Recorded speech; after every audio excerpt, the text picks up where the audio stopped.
Well, I think we'll slowly start, if that's all right. So we're on to the final panel of the day, and I'd like to welcome our two panelists, Professor Adrian Pabst from the University of Kent and the National Institute of Economic and Social Research in the UK, and Professor Simona Modreanu from the Alexandru Young Cuza University of Iasi. And I think they're going to speak for roughly 20 minutes each, if that sounds all right. And then we'll open it up again for an exchange. So, Adrian, perhaps over to you first. Thank you very much, Alexander. And I'd like to thank the Ratu Foundation once more for the very kind invitation. Really delightful to be here. I participated in last year's conference online, and however fascinating it was very much a second best compared with being here. So it's really wonderful to visit Turda and Transylvania for the first time. The most recent LSE Ideas Conference I participated in took place in Turin, wonderful city if you haven't been, where the Italian philosopher Antonio Gramsci lived for some time in the 1920s. Gramsci, as many of you will know, is perhaps most famous for coining the term interregnum, the time between the previous and the next settlement. I think this goes back to something that Alexander mentioned this morning around intermission. Are we in some sort of intermission or interlude between perhaps a sort of liberal hegemony and whatever comes next? But I think the crises of COVID and Russia's invasion of Ukraine suggest that the post-89 liberal order is not just fraying at the margin, but perhaps breaking down, at least intellectually, even as no new ideology or system has so far replaced liberalism. So we still seem to be living in an interregnum. And in the words of Gramsci, you might know what characterizes interregnum. It is, the crisis consists precisely in the fact that the old is dying and the new cannot be born. In this interregnum, he writes, morbid phenomena of the most varied kind come to pass. I don't think it's hard to point at all sorts of morbid phenomena around us. And I think the main one really is decay. Not perhaps collapse or just decadence, but decay. Because across the West and beyond, we're seeing lots of decay, lots of signs of it. Deep disparities of wealth, power, and social status. A lack of good leadership. A decline in living standards. We might now be seeing declines, that could take us back a generation or more. Social mobility, even before COVID in the UK, was down to levels not seen since the 1920s. So this has been building up for some time. But besides economic inequality, we're also seeing social fragmentation and, of course, ecological devastation, this summer being the latest reminder. The Western model, in all its variety, isn't working as democracy is in retreat and authoritarianism in the ascendancy. But that doesn't necessarily mark the collapse of the West and the rise of the rest. Rather, the Western liberal order may well continue to stagger on, sclerotic yet stoic, decadent yet durable, inert without either real reform or complete collapse. Let me quote from the American commentator Ross Douthat, a New York Times columnist and author of a book on decadence. He writes, "That may well be the fate of the liberal order over the next generation, a kind of sustainable decadence." And he continues to say, "A zombie existence punctuated by periods of temporary crisis and alarm that continues indefinitely." Now, as the post-pandemic economic cataclysm unfolds, especially now with the consequences of the war and rising energy and food prices, the liberal West really does look like the undead, not coming back to life, but equally refusing to die. We seem to inhabit an interregnum that takes the form of a zombie existence. And the zombie nature of our present predicament is paradoxical insofar as it reflects the presence of absence, the life of death. But what it does certainly do is leave a void that's being filled by fanatical forces, not just ideological extremes, but also fundamentally what I would call political virtualism. Because for the past 30 years or so, since the end of the Cold War and the kind of binary order we were used to for some time, politics has become increasingly virtual, turning away from the world as it is and replacing reality with fiction. Now, there are two versions of this that I'd like to talk about briefly before moving on to climate activism as a particular expression of this. But I think both versions are important because they help us, I think, understand where we are. One version is political technology in Putin's Russia. It's in fact a phenomenon that goes back to the 1990s, already to the time of Yeltsin, to describe the use of both old and new media in military-style strategies of deception, often known in those circles as maskirovka. So you try essentially hide reality from people. So since really the late 90s, and then since Putin's presidency in the 2000s, to maintain a semblance of democracy, the ruling party combines top-down governance and practices of co-opting anti-regime actors with techniques taken from television, advertising, public relations, and of course, more recently, the internet, in order to generate a sense of some kind of debate, but a debate that's wholly managed. As Peter Pomerantsev puts it in his eponymous book, nothing is true and everything is possible. That's sort of been, the default mode of the Russian regime. But behind this facade, there is a reality that's, of course, totally at odds with the official propaganda. In fact, oligarchs and political technologists conspire to control all forms of political discourse and prevent any independent movements from really taking root, Navalny being the exception, but of course we know what's happened to him and his movement. They've all essentially either been imprisoned or threatened with imprisonment, and hence almost unable to mobilize in any meaningful way. But oligarchs and political technologists also collude in exploiting both the class of people and the class of urban outcasts in particular, those who are trapped in indentured labor, debt bondage, or domestic servitude, often in Russia, those from Central Asia. What all this does is to hide the truth behind a Potemkin-like veil of lies, while adopting a posture of plausible deniability. That, of course, is what's been going on with the so-called special military operation in Ukraine. So the virtualism of political technology is an alternative universe, an inversion of reality in which a fascist Russian regime pursues apparently the denazification of Ukraine, and a revanchist Russia invades a neighboring country that it accuses of preparing a NATO-backed attack on Moscow. It's rather reminiscent of this notion, and I apologize for the term, but it's known in political circles as Planet F, planet, the F word, where left is right, up is down, and state news is fake news. So it's a total inversion of the world as it actually is. So that's one variant of political virtualism. The other one is, I think, what we can see in contemporary America. As the former Portuguese foreign minister and author Bruno Machage writes in his book History Has Begun, The Birth of a New America, and I quote, "On the one hand, the unmasking of the bourgeois belief in objective reality has been so fully accomplished in America that any meaningful struggle against reality has become absurd." So indeed, the US was always the vanguard of modernity, right?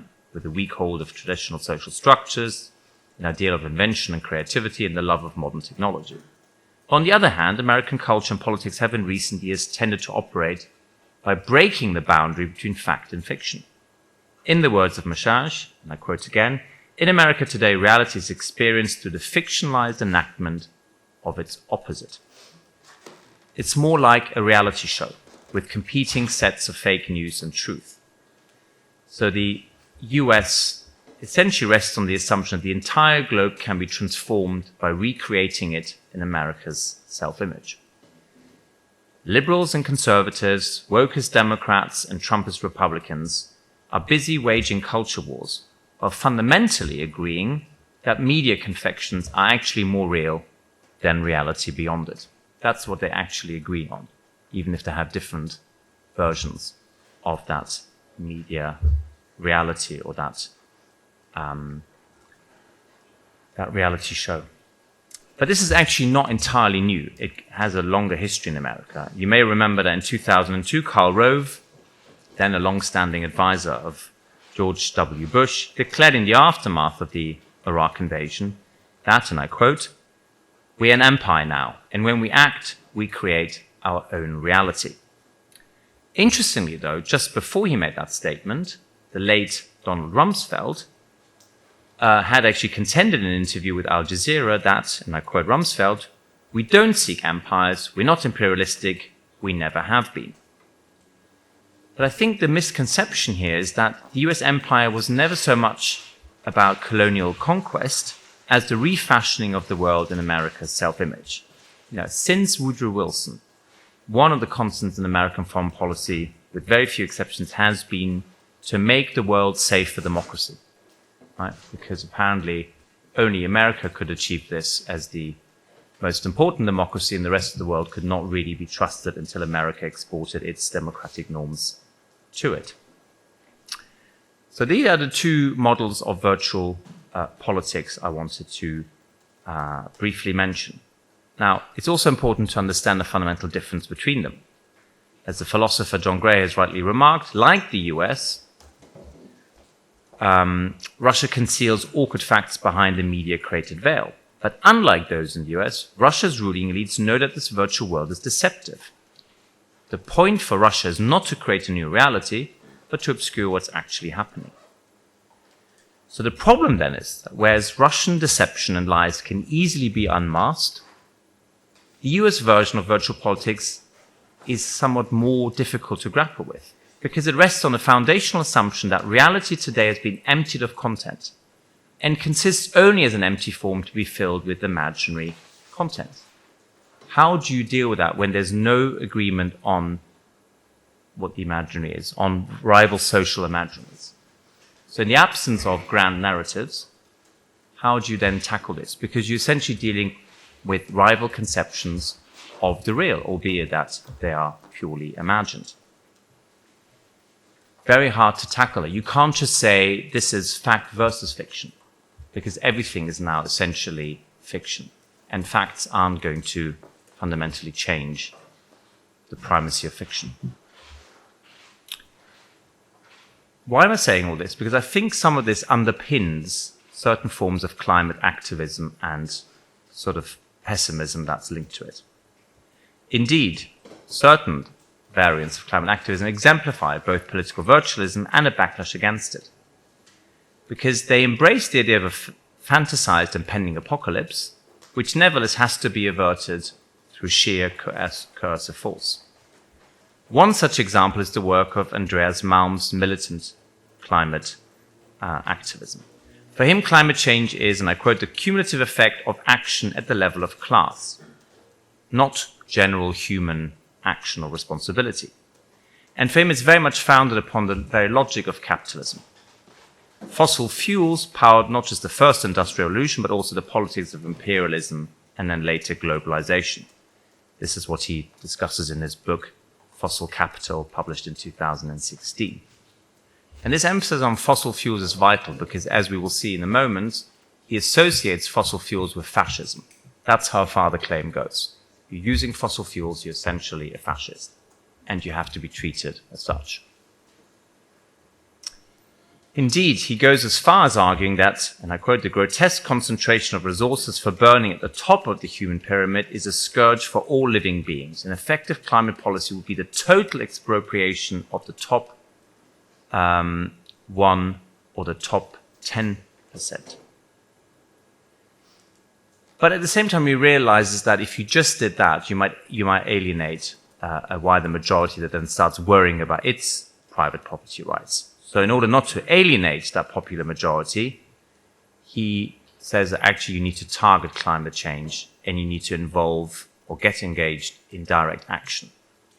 And that's something he set out in his book, How to Blow Up a Pipeline. I'll leave you to your imagination what that involves. So Malm's climate activism focuses on dismantling the whole fossil infrastructure in the advanced capitalist economies as he sees them in North America and Europe, because for him they are the embodiment of exploitation and oppression of the workers in the West and beyond. A title of one of his other books is White Skin, Black Fuel. And here he focuses very much on what he calls cattle capitalism in the Amazon. Right? The Amazon that supplies not just timber, but also beef and all sorts of other commodities to the rest of the world by destroying the rainforest and privatizing all that land. This capitalist model is supported by the current president, Jair Bolsonaro, so Malm's argument goes. And this explains why his book's subtitle is On the Danger of Fossil Fascism.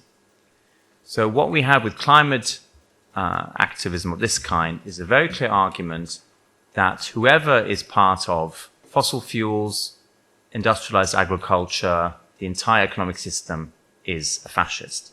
And of course, he's not alone in warning that fascism is everywhere. Paul Mason, albeit in a slightly more nuanced way, makes a similar argument, that really everyone who's opposed to the sort of progressive politics that Mason endorses is really ultimately a fascist. So what we see at the heart of climate activists and ultra-progressives like Paul Mason is essentially a sort of a turbocharged Manichaeanism, that the enemy is now a fascist, needs to be branded as such, and therefore can really be fought with all means available, including coercive violence in Andreas Malm's case.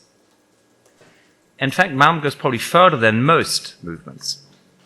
In his 2021 pamphlet, Corona, Climate, Chronic Emergency, he claims that the proper model of a climate activist state after COVID is not the New Deal, whether it's a Green New Deal or any other New Deal that might have been discussed for some time by Green parties, but rather a wartime regime. Essentially, he has wartime communism, war communism, of the kind that the Bolsheviks practiced in 1920-21. He does distance himself from the summary executions of Leninist and Stalinist rule, which is nice to see. But he still thinks that ultimately we need organized violence to fight and defeat the global empire running on fossil fuel. So this sort of ecological Leninism, I think, is very close to certain forms of technological determinism that we find among a lot of the people who are predicting the apocalypse. The tech utopians who are now fleeing the planet, thinking that the only future is on Mars, the likes of Jeff Bezos and Elon Musk, but also all those who buy into sort of accelerationist philosophy. Right? The idea that we need to enhance humanity because humanity is so depraved, so imperfect, that the only answer to all the challenges, climate emergency, the fact that we no longer have enough work for people, apparently, the fact that people won't earn enough money even if they have a job, so we need a universal basic income. For all of those challenges, we need sort of technologically enhanced humanity and all those solutions. I think what we see here very clearly is an example of the endless oscillation between utopia and dystopia. And interestingly, both forms of capitalism and anti-capitalism are guilty of that.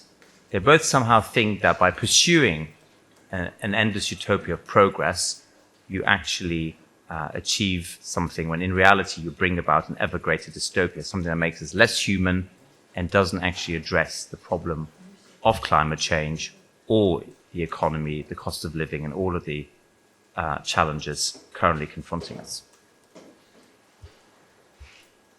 What's, I think, most remarkable is that this is a position that actually abolishes both past and future by making the present absolute.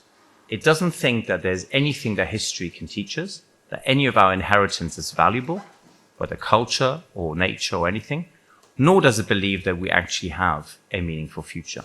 It thinks that it's about now. It's this conflict right now in which we either all perish or somehow emerge victorious. And I think one of the commentators who best captured this abolition of the future was the cultural commentator and critic Mark Fisher, who in his book Capitalist Realism makes the point that under the influence of capitalism, much of our popular culture has for some time reflected our inability to imagine a different future. So the pessimism is really a deep cultural pessimism. So what we've actually seen is lots of remixes, songs, books, films, is a sort of thing that he calls reversing the temporality. We're just rebooting and remarketing past creations as if they were new. So his point is that the 21st century is really the 20th century culture on high definition screen. It's not fundamentally new. We're not actually creating anything inherently new. So for Mark Fisher, writing sort of in the late 90s, early 2000s, it's not just politics and the economy, but culture and the arts too that have become marooned in the past, the recent past, and lost connection with time. He calls this the slow cancellation of the future. And I think one of the most striking phrases in his work is that today's society is haunted, and I quote, by all the lost futures the 20th century had taught us to anticipate. The 20th century was all about the future. It's all about utopias, creating new worlds, overcoming the challenges, whether it's of war, of ideology, or of slow growth, or indeed of the first manifestations of serious climate change in the 70s. But now we see the disappearance of the future. And that really means the denial or destruction of social imaginaries. Any kind of capacity to conceive a different, better world seems now entirely lost to us. So I think the pessimism we see with virtual politics in general and climate activism in particular is this pessimism to imagine any better future than the present currently reflects. Thank you very much. Adrian, thank you very much. Should we just open it up for 5-7 minutes? Would anybody like to comment or question in response to Adrian's presentation?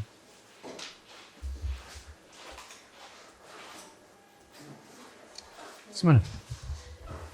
So you talked about Russia obscuring the actual reality, veiling it, but obscuring the actual reality is not equal to creating a new one, even if it's a second degree. Because you said it in opposition to we create our own reality. We do, even if you obscure the real one, what is real, finally. Yes, I think that's right. On one level, you're correct that as a secondary reality, yes, it supersedes primary reality and may therefore almost replace it. But I think what's missing from Russian virtual politics compared with some of the American variants is a greater sense that actually you can not just change perception, but the underlying structures as well. I think, yes, there is in the Eurasian ideology that's now dominant in the Kremlin and in all the circles around it, there is a sort of messianism. But oddly, it's only really aimed at the Russian world. So it's only really aimed at the people who should already be converted. Whereas I think the American exceptionalism is paradoxically a universalist exceptionalism. It actually wants to extend the American exception to everyone and thinks it's truly universal. Russia only, or the Russian ideology is really only about the Russian world. And hence, these apocalyptic visions that we now read about, whereby in a, situation of nuclear Armageddon, only the Russian world would go to heaven and everyone else would be rotting in hell. In the American vision, oddly, there is this residual universalism that if people embrace the American model, then everyone could be saved. I think that's the difference. But I think you're right. It does create the semblance of a new reality. So, yes. And they seek for recognition. Russia wants a recognition of the world. Oh, absolutely. That's right. But it also, Russian... I think there are elements in all the Russian culture that are far more universal. I mean, some of the novels really are, I think, part of world literature for a very good reason. But nothing that has been done recently in these circles, whether it's Dugin's work or Gumilev's work or anyone, could generally be called universal. This is all aimed, at those who are already converted. Adrian, thanks very much. Slobodan. One question for Adrian. It's about Al Gore. Since you attended all those anti-globalist meetings around the world, and of course Al Gore inspired many people and almost became president. So what's the legacy of his book, Earth in the Balance? Does he have followers?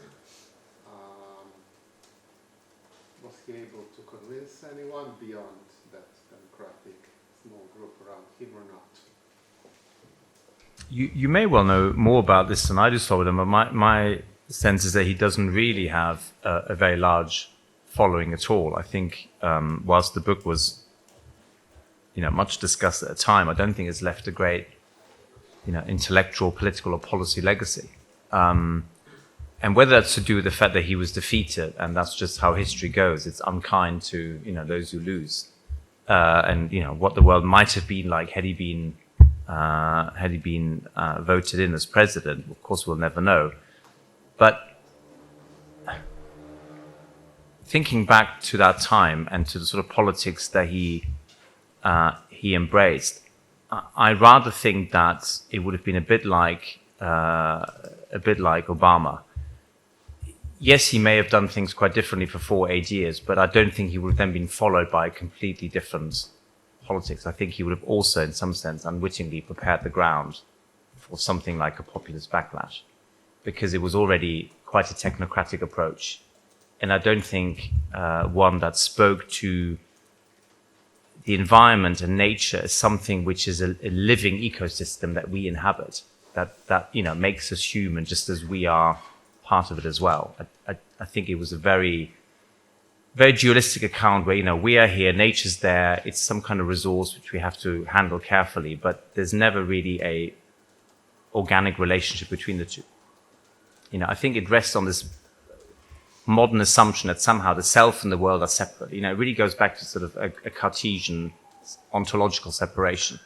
And I think the moment you posit that separation, nothing will bridge it. Anything will just be transactional, contractual, and it won't actually get you beyond the initial problem, which is we are not outside of nature. This is not some kind of resource for us to exploit. It is that which constitutes us as human, just as humanity is an integral part of nature. And I think, Al Gore would have never entertained any of this. So I rather think there's no following there, and it wouldn't have been transformative. But, credit to him, he certainly saw some of this earlier than others. I was just curious, what are your thoughts about European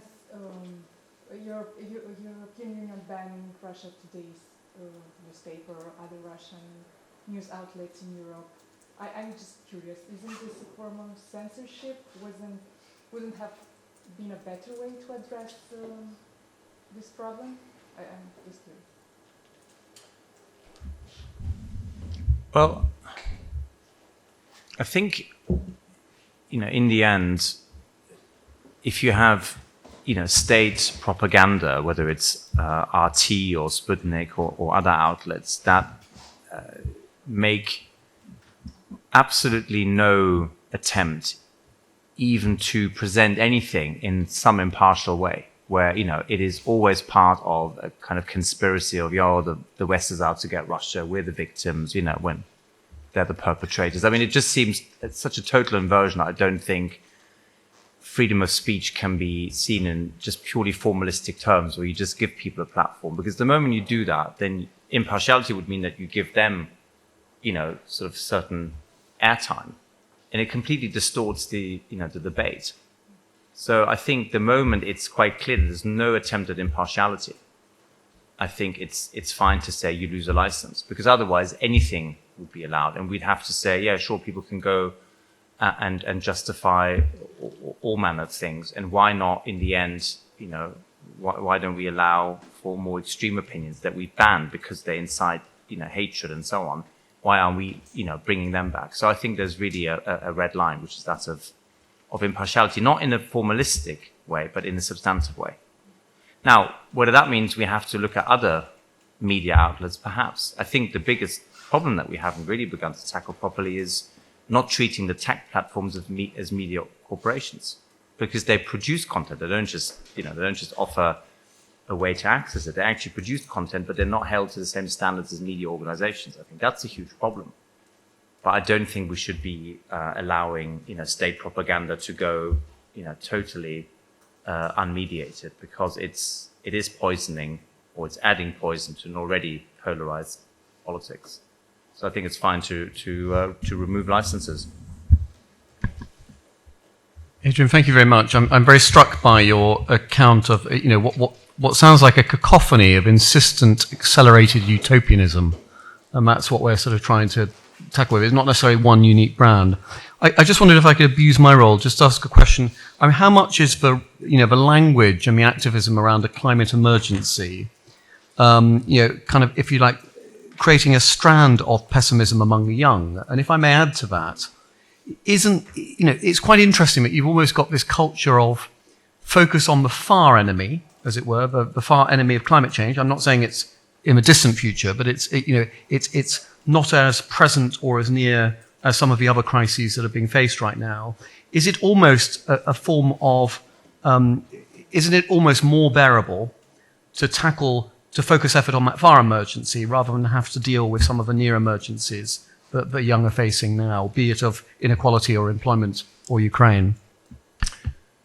No, I think that's right, but perhaps it's also the case. So with the climate emergency, it's both very short term and very long term, and everything in between as well. Because as we've seen this summer, the signs are so extreme, and whoever is suggesting that this is just part of normal fluctuations, really, I think, will hopefully struggle to convince anyone.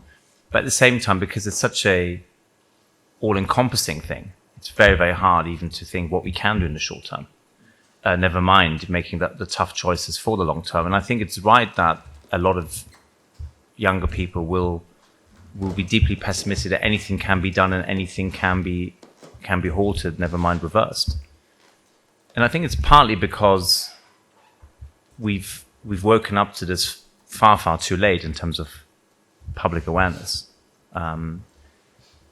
But the same could be said about some of the economic problems as well. I mean, you made the point that because a lot of political leaders were essentially educated and socialized in the 90s, they probably have a slightly rosier view of things than, is now appropriate. Are we at risk of veering to the other extreme? Maybe, but I think if there isn't a sense of urgency now across the board, ecologically, economically, socially, politically, culturally, then frankly, I wonder when. And yes, it's not the same as a world war, but in some sense, because it's more subtle, it's also more sinister. Because in a situation of a world war or a Cold War, the enemy has a pretty clear manifestation. You know who they are. And now it's much harder. And I think that's part of the reason why we struggle to mobilize all of the resources. But of course, we shouldn't, I think, give up, all hope, because I think with that comes not just pessimism, but much worse, which would be cynicism. And, skepticism is the healthy position here, but skepticism would also mean not to buy into these very extreme apocalyptic visions of, impending collapse. The West is not about to collapse. The planet is not yet about to collapse. Things can be done. But in a fragmented world, how do we sort of mobilize around a common endeavor? And that seems to be the problem. There aren't the institutions to do that. So thank you very much, and I'm very pleased to say that the team in the room have not yet collapsed either. So let's move on to our final paper of the day. Simona, over to you. Thank you very much, Christopher. Thank you, Slobodan. Thank you very much, the Ratio Forum, for this extraordinary opportunity. So the title of my paper is a hint to Kundera, of course, and it's called The Unbearable Charm of Dystopia, from disappointed post-transition Romanians to Michel Houellebecq and Haruki Murakami. And unlike most of the critics, I don't think dystopias are in fact about the future. I believe they are about a fearsome present. We need to imagine the worst to be able to cope with what we experience. What is dystopia? An imaginary world conceived as worse than ours. Such is the definition of dystopia given by Matthew de Wassaigne, a specialist in the genre. So dystopia is a true fiction of reality. It manages to play on the feeling of the unexpected, the unknown, and even on the notion of survival. Its propensity to put the topical issues into perspective partly explains its growing popularity. We revel in these catastrophic scenarios because they confront us with our anxieties. They fascinate us as much as they worry us, but they leave us with a reassuring feeling that we have not yet arrived there. When we ask the experts why we love dystopia so much, The answer is simple. Utopia is boring for narrative reasons. We are not really under the spell when everything is fine, smooth, and harmonious. Happy endings do not interest anymore. Why? That is a question for our civilization. Is there a compensation, a natural balance between good and evil, between hard times and serene ones? On one hand, of course, in different parts of the world, life is a continuous struggle, but globally, our existence has improved after World War II. Technology, medicine, information made us start to forget our ephemeral existence and believe in long-lasting beauty and youth. Consequently, fantasy must undertake the part of the natural decay to restore the equilibrium. On the other hand, we understand that many things are getting out of control, and we dissimulate our ever-growing anguish behind concrete and yet fictitious apocalypse. As big data and Big Brother develop their nasty increasing impact on our daily lives, there is reason to feel overwhelmed. The popularity of the genre today stems from several factors. First, after the economic crisis of 2008, no real recovery seems imminent in several leading countries. This generated a general feeling of social malaise, degeneracy, and alienation, which are far from fading away in the present context of real war threat, global crisis, and hunger games. The second factor is the fright triggered by terrorism since 2001, which has tightened security measures and increased anxiety. The third is the advancement of technology and the ability of states and non-state actors to monitor individual behavior, producing a strong sense of the Big Brother state. The fourth is the progress of robotization and the increasing prominence of technology in society, thus the perspective of transhumanism. Finally, the phenomenon of environmental catastrophes or climate changes has become imminent, hence the feeling that humanity no longer has control of its destiny. As for the expanding interest in the dystopian genre in every field of pop culture, one might say that an educated person can only be pessimistic about humanity's prospects for the epoch we are living in. In fact, the famous cosmologist Sir Martin Rees described it as, I quote, humanity's final century, giving humans a 50-50 chances of surviving the 21st century. Moreover, there is evidence of real decline in personal happiness that can be found in rising rates of drug use, suicide rates, and depression treatment. It would be difficult not to deduce from this that not only are we empirically in a period of very significant deterioration, but also that we are beginning to realize the level of gravity of our position and our powerlessness in the face of disaster. Still, many people believe that there will be a technological solution to global warming, for instance, though it seems extremely unlikely. Dystopias also allow us to explore our limits as human beings. They confront us with our mortality. They are interesting from an ontological point of view, putting into perspective our relationship to the machine in an increasingly robotized world. Will we be able to use the cyborgs wisely, or will they end up dominating us?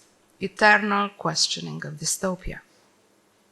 Gregory Claeys, professor of history of political thought at the University of London and author of Dystopia, A Natural History, analyzes the popularity of the dystopian fictional genre, asserting that its first great surge occurred in reaction to Edward Bellamy's collectivist Utopia 100 years later, or the year 2000, published in 1888. It was a time when many authors criticized the system and its compulsory industrial revolution and employment on behalf of the state, all of which, according to them, restricted individual freedom. Then, the second wave of dystopian writing, followed by the Bolshevik Revolution of 1917, and included such classics as The Others by Evgeny Zamyatin, Brave New World by Aldous Huxley, and the most famous, of course, 1984 by George Orwell. With the decline of totalitarianism and the Cold War, the genre shifted to address issues of nuclear war, overpopulation, technology's threat to human existence, controversies around advances in AI, and climate catastrophe. From this period, The Handmaiden Scarlet by Margaret Atwood, written in 1985, satirizing the hostility towards women and feminism by Christian fundamentalists, is today the best-known text in the English language. A recent parallel, but focused on Islam, is Soumission, Submission, by the French novelist Michel Houellebecq. There are other signs to consider. For instance, in the first year of Obama's presidency, Americans bought 500,000 copies of Ayn Rand's War of the Rebellion at Last. Then, in the first month of Donald Trump's administration, 1984 topped Amazon's bestseller list. What happened? Trump's election gave the dystopian genre a huge boost for several reasons. The first is simply his election. This seems to indicate the success of a particularly vicious form of nationalist, racist, and xenophobic populism. The second reason is Trump's disdain for truth. This disdain echoes the old theories and propaganda of ideology, which insist that only power matters and that everything said or written is always in the service of this principle. It's George Orwell's main topic in 1984. And unfortunately, Trump's statements and positions, culminating in the United States Capitol attack on January 6 last year, seem to confirm this interpretation. What's worse is that many of the American people don't seem to have learned much from this experience and hope he will run for presidency again in 2024. Dystopian works which depict counter-utopian fictional societies where the individual cannot access happiness are hit with an audience increasingly fond of these disturbing science fiction stories. They invade our screens and libraries, subgenre of science fiction, dystopias, distressing worlds where propaganda, totalitarianism, and liberticidal laws are legion, are a resounding success. It is the case of Squid Game, a South Korean dystopia that quickly became the most watched movie or series in Netflix history, reopening an important discussion in the public sphere about why such stories are successful with audience. When we want to understand the modern consumer's interest in dystopian discourse, we see a fascinating intersection between how we relate to state power and how we process crisis and big changes in society. Peaks of interest have overlapped with moments of crisis. After World War II, after the terrorist attacks of September 11, and more recently in the pandemic. Once people were stuck in their homes, frightened by the unpredictability of an unprecedented reality, many turned to fictional pandemics. Contagion, the 2011 film about a deadly virus that spread throughout the world, became the second most popular film in the Warner Brothers catalog as of March 2020. Also in 2020, The Plague by Albert Camus, 70 years after its publication, reached the top of the best-selling books in Italy and France. We live in a period marked by a lot of uncertainty and unpredictability toxic to humans. The uncertainty about the future pushes people to live fictional dystopia, said Alexandru Molico, a Romanian screenwriter and content marketing writer. Even before the horrors of the Trump era, Goodreads, a global platform for book enthusiasts, declared in 2012 that the number of newly published dystopias has reached the peak of the last 50 years. Beyond the political reality, the consumption of such cultural products is also related to a deeply subjective element. Economic inequality and political polarization, the terrorist threat, corruption, populism, misinformation, the impact of new technologies on the most intimate aspects of our lives, and now the pandemic, all these elements are cogs in a social machine that influences the degree of pessimism, resignation, and apathy of the society. In a 2018 survey, people, 52%, said global poverty was increasing when in fact it was decreasing, according to Our World in Data. What's more, in countries like France or Australia, only 3% of study participants believed the world was moving in a good direction. Romanians are not more optimistic than the rest of the world. Panorama analyzed here now, they view the first 30 years of democracy, and Radu said a lot of things about this, compared to life in communist Romania, and how they think things have gone much worse since 1990 than they actually did. We have here one of the key ingredients behind the conception of such books or films.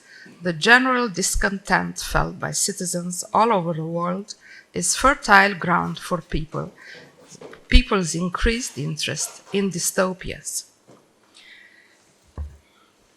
Dark fantasies are in high demand because they function as a venting or emotional release mechanism, as psychologists explain. Fed up with the reality and realism of these genres, they've been used to, the consumers want to step out of the mold a little, but without being completely disconnected from reality. In a survey, different age groups were asked what they would prefer to see between these two extremes, a dystopian-themed movie or an utopian-themed movie. The 18-29 age group chose dystopias at a rate of 40% compared to only 22% for utopias. It's a preference also explained by specialists. Neurologically speaking, young people are the most susceptible to such content. Due to the stage between adolescence and adulthood, the brain is much more receptive to stimuli that cause strong feelings and emotions. Besides, one might speak of identity-guided emotions. Asian entertainment, for instance, is much more macabre than Western entertainment, and can approach subject and be visually constructed in a manner that would be considered scandalous in Western culture, like in Squid Game again. Dystopia resonates with people also because there are tensions that have built up along the way, and the current social conditions have allowed this to happen. The current context has helped society to mirror itself through series such as Squid Game. Starting from here, there is obviously and undeniable dystopian component in the Romanian cinema produced after the collapse of the communist regime, but as Ruxandra Cesareanu stated in her complex study on the topic, it does not represent the option of the majority of film producers, and there is a visible difference from the responses that dystopian art generated in communism. Allegory, parables, symbols, and metaphors have almost disappeared, or in any case, they have surely diminished and became less frequent, being replaced by a direct, blunt, neorealistic, even highly naturalistic discourse. At certain levels of the perspective on marginality, the discourse is dystopian and miserabilist. It has marked during these last decades both Romanian literature, fiction in particular, but also poetry, and the autochthonous cinema. These two forms of art have mutually influenced one another. Contemporary film often assumes a narrative stance on squalid poverty, human, economic, social, or political, and contemporary fiction has often assumed the cinematic style of narration. There are several key elements in the new realist post-communist literature: sordid pessimism, furious cynicism, vulgar grotesque, existential nausea, cruelty of perception, a penchant for everyday minimalism, a style steeped in slang or in defiant jargon, post-communist neorealism being grafted in any case on a neo-expressionist undercurrent. The human, social, economic, and moral communist swamp contaminated the perspective and vision of Romanian post-communist films, bringing to the fore lumpen characters who are portrayed through magnifying lenses. This is a truly unique and innovative feature of films produced in the post-communist period of the so-called Romanian New Wave cinema.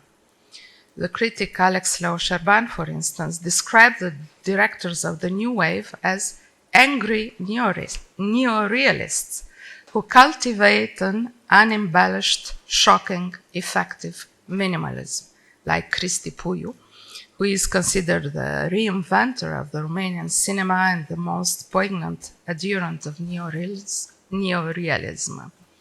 The Romanian New Wave directors reject dark naturalism in depicting subhumans held captive in a brutalizing quotidian routine. In the sphere of literature, the critic who defines miserabilism most accurately is a miserabilist writer himself. In 2010, Dan Lungu published a text entitled A Writer's Scrapbook in the review Bucureștiul Cultural, Culture of Bucharest. And one of the subsections of this text, which outlines the most welcome synthesis of the phenomenon under analysis, is entitled Miserabilism or Post-Traumatic Pessimism. In Dan Lungu's view, post-communist realism is explained and described as post-socialist, post-traumatic, de-ideologized. Dan Lungu's argument is acutely and directly related to the impact that the new Romanian film has had both abroad and via a boomerang effect inside Romanian culture and on the contemporary mentality. What are the features of miserabilist reality in the opinion of the sociologist Dan Lungu? The list of these features is condensed. Caricature, mockery, sarcasm, caustic humor, the absurd of the bizarre. End of the quotation. From the social point of view, the focus is on marginal humans and larval existence, some of the characters being mutants. The style is rudimentary, yellowing slang, but it suits the world of these anti-heroes who are outcasts in society, depicted face-forward, without stylistic derailments or baroque entanglements. The bureaucracy is the new gulag, the carceral universe resting on the grotesque mechanisms of the administration and in the absurdity of the medical institution, like in Cristi Puiu's Death of Mr. Lazarescu. These films are not dystopian in the consecrated sense of the term, but revolve around dystopian reminiscences whose purpose was to extend the fatal communist substrate in post-communism through the lenses of an ism that was theorized and applied in art after the collapse of the communist regime, miserabilism. Returning to literature, a few words about Houellebecq and Murakami. Houellebecq's one of the most well-known French writers today, most translated in the world. Well, the core of Houellebecq's case is against modern sexuality can already be found in his first novel, Extension of the Domain of Struggle, that sets the pattern for all of Houellebecq's anti-heroes, 40-year-old men, depressed, misanthropic, who precisely because they cannot achieve romantic or sexual satisfaction, believe that sex is the most important thing in life. Having himself suffered from it with a hippie-absent mother, Houellebecq considered the sexual revolution of the 60s, widely seen as a liberation movement, as the intrusion of capitalist values into the previously sacrosanct realm of intimate life.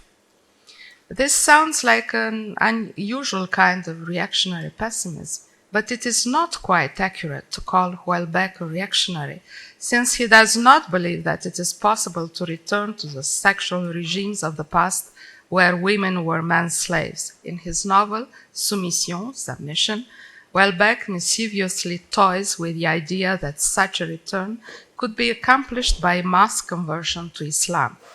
After all, a society in which women submit to men while men submit to the divine can be seen as Houellebecq's version of Utopia or of Dystopia.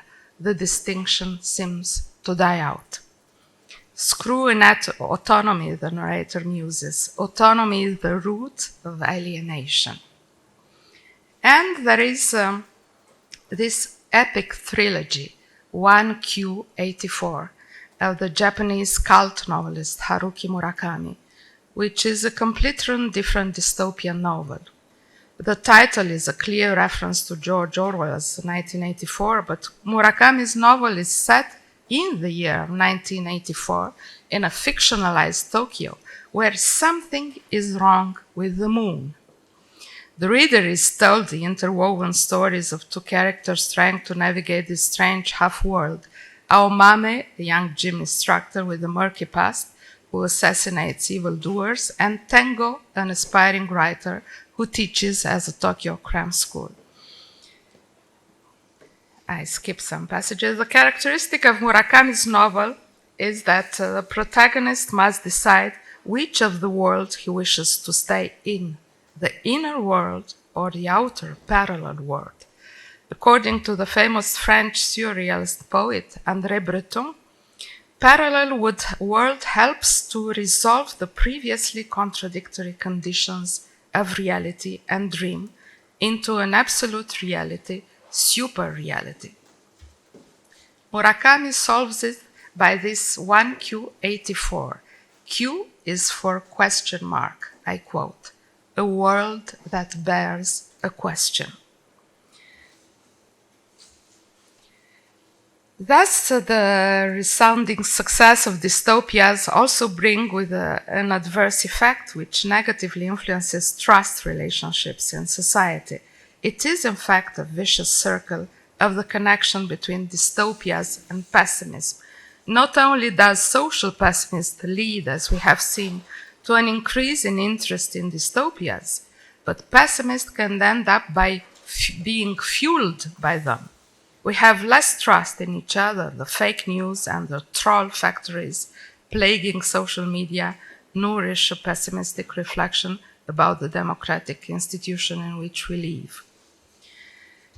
But according to Gregory Kleist, the growing presence of dystopian narratives in pop culture is a result, I quote, of the manifest decline of the Western capitalist idea of progress, the ideological glue that has held together much of intellectual history since the mid-18th century. And it reflects real-world fears as radical pessimism establishes itself as one of the key narratives of our time. Finally, it is much easier to portray the apocalypse or a post-apocalyptic society than it is to explain in a film or novel how the existing system is collapsing and why, and who is accountable. And maybe Haruki Murakami is right when he writes, everyone deep in their hearts is waiting for the end of the world to come. Or is he not? Thank you. Simona, thank you very much indeed. We've got a few minutes, so let me open it up. Christopher. Could I just link the two sides of your paper?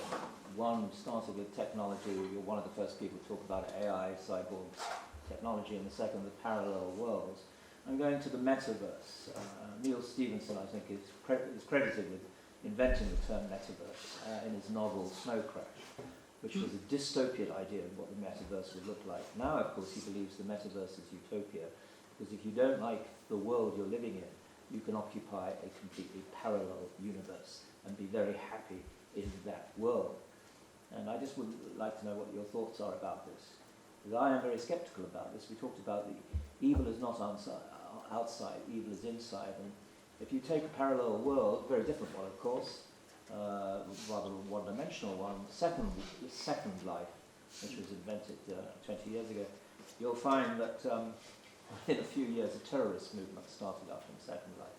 It was never intended by the programmers to be terrorism. There was meant to be no violence in the Second Life. But we humans occupy the metaverse, and we bring with us human nature. Of course, you are right. That's why I was talking about the frontier disappearing between utopia and dystopia. Because as long as we progress, we approach a realm of AI, of transhumanism, which is finally depicting a world escaping our control. The loss of control, I think, characterizes both dystopias and utopias.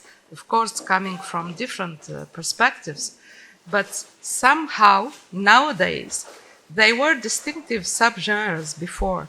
They are not, I think, nowadays. Utopias and dystopias are the same question mark about our destiny, and perhaps this title, 1Q84, the question mark of Murakami, is the best symbol for it, I think. But you're right, of course, evil is inside us. We project it in different ways. Anybody else, please? I have a question for Simona. Is the style and content of the new Romanian cinema sign of miserabilism, or can it only or predominantly be accounted for by that approach, because it's pretty big? There are many authors with similar style, but is there reason for using that style the same in terms of worldview that they're expressing, their attitude to life? And the second question is, how are those films received by Romanian audiences? Because they have been awarded and praised by foreign critics and blah, blah, blah. But how do Romanians perceive them? Do they see them as the accurate portrayal of their reality, or maybe as a kind of lambasting Romania, presenting it in some negative colors in the world? Or, of course, how do they see them? Do they even watch it? How popular are they? Miserabilism is a stress on naturalism, in fact. So this new wave cinema came back to the reality, to realism, but in a naturalistic, like Zola's ways of describing reality. But this is a paradoxical counterpart for what Radu said before. There are on one side this tragedy film, this history tragedy repeating itself in some of the films of the new wave, and on the other side, these blunt naturalistic ones, which describe very, very simple and very, very common day-to-day life, which we couldn't see before in the movies during the communist cinema, where we had only hints about real life. The rest was a fictitious one. But they go together in a way. And as for the reception, I think Romanians are very happy about the prizes these films had everywhere in all the films competition. But as far as I know, there are, of course, some intellectuals, the elites, that are watching them and discussing them and writing studies and articles and books about them. But for the rest of for the grand majority of the population, they are somehow rejected because they are presenting something they would like to forget.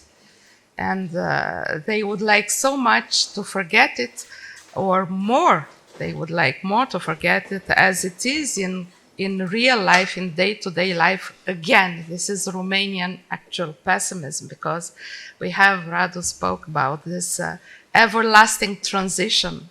For more than 30 years, we have been along a transition that never ends. So we don't really want to see this anymore. That's why I think most of the people I know and I talk to Of course, they are curious about these films, especially when they gain prizes to different competitions. But I couldn't say they like them or they integrate them into their cultural response to reality. And is there a sort of counter-reaction, like new Romanian escapist cinema? Because if the audience are looking for a different picture than offered them, maybe we as foreign audience do not know about such films because we are presented as one kind of expectation. When you say new Romanian film, I expect the kind of naturalistic, miserabilistic film. So are there films for the audiences who... Yes, of course there are, but there are more exceptions that they are not constituted in a wave, in a class of movies. But there are, of course. Well, look, thank you very much, Simona and Adrian. We have overrun slightly, but we started slightly late. I'm going to hand back the floor, if I may. First of all, can we thank our two presenters for their excellent papers? And then I'm going to hand back the floor to Christopher and Slobodan, if I may, to bring us to a close. Thank you.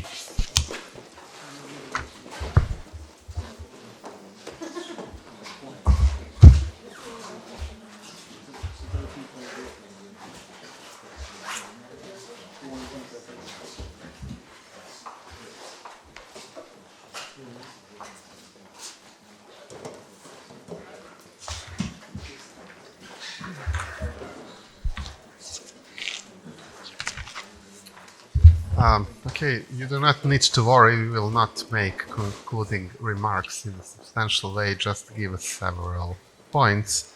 The first one is we are really very glad that we were able to organize a conference last year and to have this follow-up today. And what I can mention as a kind of summary, we had professors, panelists from the University of Yale, from the University of California in Los Angeles, from the University College London, from the University of Kent, from the London School of Economics, from ELTE University in Budapest, University of Belgrade, University of Iasi, University of Sibiu. So we are very glad, particularly under all the constraints that we have been facing regarding COVID. It was particularly dramatic last year that we could have organized all of this. And we hope that we will somehow produce something out of all of this, in addition to our intellectual discussion, some sort of publication which could either be a collection of papers. I, of course, volunteer to co-edit it, but with someone else. Or it could be a thematic issue. We will discuss it over, I will be discussing it with some of my colleagues here during the next few days, and you will be informed by email, and also panelists who were here last year.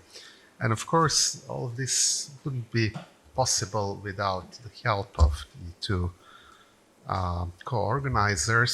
So I really need to thank this. This is not only a matter of courtesy, but of really substantial efforts that were made. I need to thank the Rațiu Forum. I need to thank our host, Nicolae Rațiu, who really made this sanctuary of free thinking, I would say. I think that was the idea originally. And also a platform from intellectual debate. And I remember reading an article in Encyclopedia Britannica, I think the 11th edition, that's the most famous one, speaking about the Balkans, in which Romanians are mentioned as the most intellectual nation in the Balkans. And I think this platform and your forum actually confirm this not only stereotype, but apparently the case. 1911.